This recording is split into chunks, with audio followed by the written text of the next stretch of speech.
அனுபவ ஆரோக்கிய சமையலுக்கு உங்களை அன்புடன் வரவேற்கிறேன்.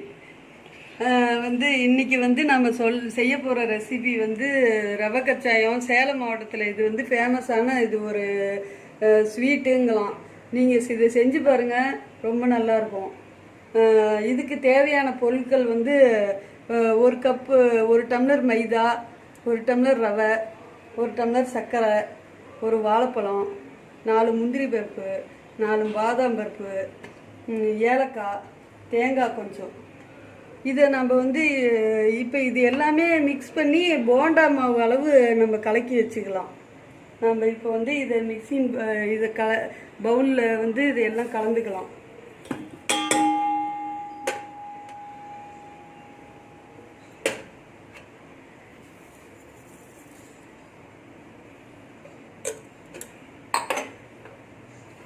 இதெல்லாம் நம்ம இதில் மிக்சியில் போட்டு எல்லாமே அரைச்சிக்கலாம்.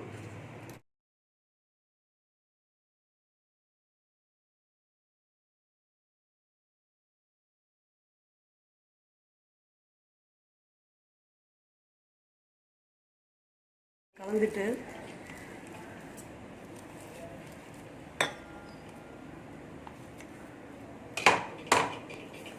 நல்லா இதை போண்டா மாவு அளவு கலந்துக்கலாம்.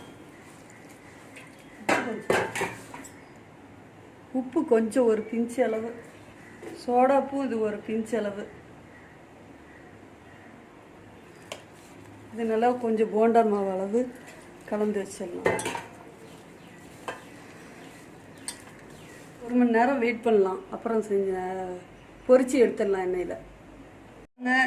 இப்போ ஊறிடுச்சு மாவு, 1 மணி நேரம் ஆயிடுச்சு. இப்போ நம்ம இதை பொரிச்சு எடுத்துடலாம். போண்டா மாரியே பொரிச்சு எடுத்துடலாம்.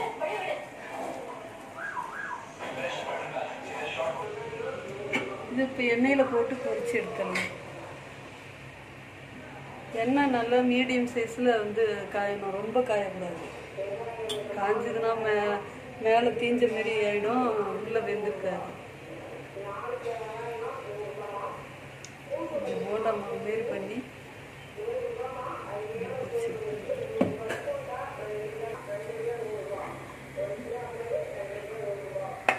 இப்போ செவந்து வந்துருச்சு பாருங்க. இந்த மாரி சமயத்தில் எடுத்துடணும்.